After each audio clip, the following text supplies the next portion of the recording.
जो लोग हज़रत हुसैन के शहादत पर ढोल बजाकर लोगों को दिखाते हैं और लोगों को बताते हैं, मैं उनसे एक सवाल करना चाहता हूँ और मैं उन्हें बताना ये चाहता हूँ कि जब उनके घर किसी का इंतकाल होता है तो वह लोग आंसू बहा करके क्यों लोगों को बताते हैं, आंसू गिरा करके लोगों को क्यों दिखाते हैं।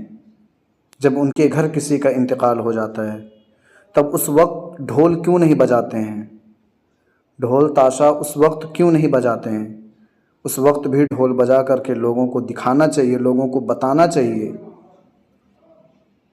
मेरे भाइयों, इस वीडियो को दूसरों के पास ज़रूर शेयर करें और ताकि लोग इस गुनाह से बचें और आप खुद भी बचें और दूसरों को भी बचाएं।